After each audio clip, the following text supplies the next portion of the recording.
Hello, welcome to English Composition. Today we're going to be talking about how to conduct research on the internet. So, this presentation will teach you about different types of search engines, how to search on the internet, and how to find reliable sources. Ooh.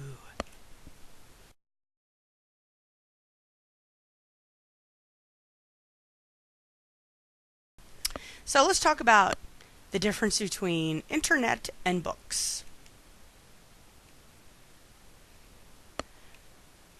So we're going to compare and contrast these internet sources and text sources. And of course, you're going to think of some that may not be in the same ballpark. So let's look at the ones that are exclusively green. Internet.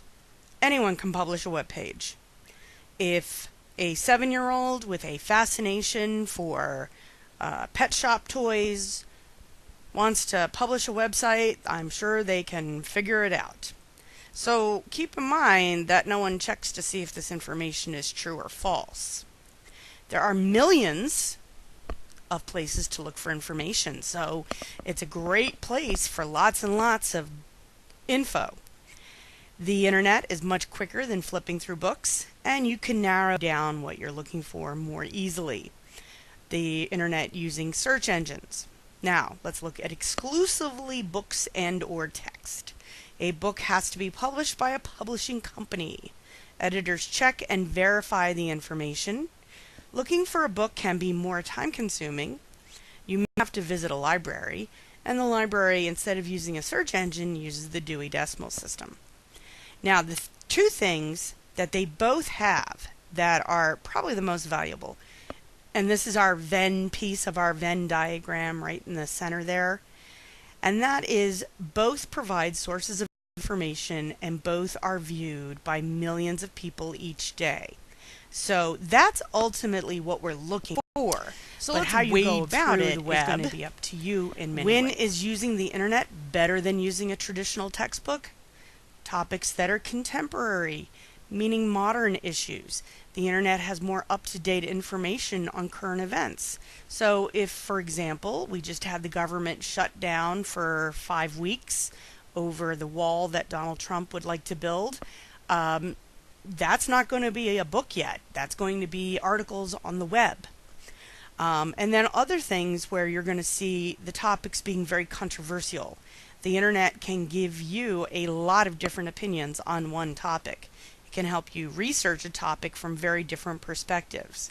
So, for example, if you are someone who finds your Second Amendment rights for gun ownership absolute, and then you should look at what the gun control folks say, because that's going to help you see their perspective, and the people who are for gun control should look at the pro-gun perspectives, because in college you're not necessarily figuring out your opinion, you're figuring out how to come up with educated opinions, and you don't want to look like an idiot or sound like an idiot if you don't know what you're talking about. So let's talk about some different types of search engines. We have our standard search engine, which is a program that allows you to search the internet for information. There are many search engines on the World Wide Web, so obviously you've probably heard of Google, Yahoo, Bing, and these are your most popular ones. There are other excellent search engines on the internet that you may have never heard of, and for those of us who are a little older, we remember some search engines prior to Google, like the Lost in History Lycos, for example. You may have heard of Ask Jeeves. So there's these website search engines that came before that just could not compete because Google was superior. So when we are looking at a regular search engine like Google, Bing, or Yahoo, it searches the internet based on a given search term. For example, typing Vasco da Gama into Google will give you 48 million hits or sites to visit for information. You type the same term into Yahoo and you're going to come up with less than 1 million hits. So here's a little try it. Pull out your phone if you're not already using it and try it on Google, try it on Yahoo. And, why do they display different sites for the same word? Well, this is because of the way the engine searches, and they have proprietary algorithms, and that means that they have developed mathematical models that will help them predict what you're looking for based on your previous searches, which is why they like to have you log in. So these proprietary algorithms are different from company to company, and some sites are going to show up no matter what, but other sites are going to show up higher on certain search engines. The other thing is that, of course, you pay extra to have your name show up in the first 10 or 20 results. So you're also getting a skewed perspective, because these are the folks that are paying to have ads. And if you look at a Google result, you'll see often in the top 5 or 10 the word ad somewhere in very small print around that area, and you don't want to use those necessarily. Then we have meta search engines. A meta search engine has the ability to search several search engines at once. So an example is Dogpile, is a meta search engine that will search both Google and Yahoo algorithms at once. So it's aggregating the searches. And of course, you can go try it. Another good meta search engine is metacrawler.com. And again, if you go in and you type in your search engines, you're going to see a lot of the same sites, but they're also going to be a little bit condensed. So we also have indexed search categories, and this is a way of grouping your results by category. So we're going to look at 3 different kinds. The first is Yippee, which yippee.com is a search engine that groups the search results by category, or in a sense, classification. So go and do it. Notice the categories listed on the left-hand side of the page. You can use the categories to narrow your information. List the categories you might use to write a report about the life and accomplishments of Vasco da Gama. Another kind of search engine is what we would call the question answer. Ask.com is a search engine that allows your information, that shows you your information in response to a question. This helps you address a specific question related to your topic. For example, you can ask when Vasco da Gama died. This search engine is especially helpful for people who are addressing specific questions, such as how much nurses make in Philadelphia. So again, feel free to go and try it, get out, awesome to use. Then we have, and for those of us again who came before the internet, we have a very strong nostalgic memory of the great encyclopedia. Well, now they're online, and Encyclopedia Britannica, which took up a bookshelf in most people's homes back in the 80s and 90s, now is completely online. So you can go look at stuff up there too. So let's talk about how to search on the internet, because there's some clues and some tips that you may not be aware of despite your using the internet since you were born.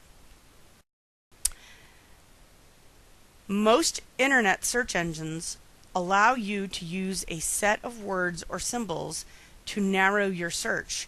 These are called operators. So we have and, which is the use this word when you want to find 2 words together. For example, Vasco da Gama and voyage. Then we have or.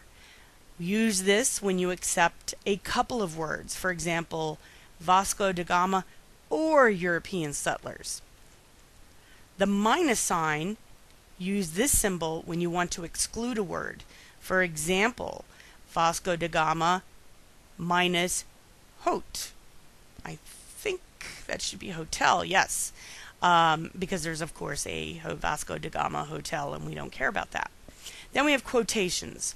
Quotation marks are used when you are searching for an exact phrase. For example, if you were searching for a book title, you could type, quote, "The Voyage of Vasco da Gama," unquote, in quotations, and the search engine will look for that exact phrase. Another issue with the internet is, how do you know if the information is reliable? Remember, anybody can post anything they want on the internet, including Wikipedia, which is why we don't allow Wikipedia to be used as a reliable source, because I can go in to Wikipedia any day of the week and type in that Sinbad is dead. Somebody out there in the universe keeps doing this, and Sinbad keeps having to say, "I'm not dead."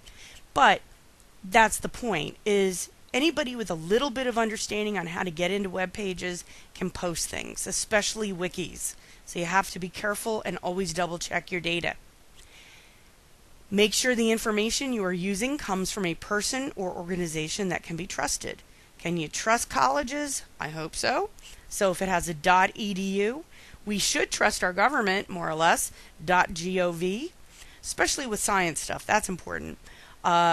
Where you run into trouble is .coms, because some of them are valuable and good and trustworthy, but others have one letter missing or something, and it totally changes what you're looking for. So, for example, for years, whitehouse.com was a porno website, and I think finally they were able to wrestle the name away and buy it from the federal government, because people would go to look about their president or vice president and instead would find naked boobies. So, obviously, that was very traumatizing. And as a consequence, we wanted to protect all of the great citizens from looking at naked boobies. So, the next thing to think about is, if it came from a museum, a university, or some other place you've heard of, you can pretty much figure you'll trust it.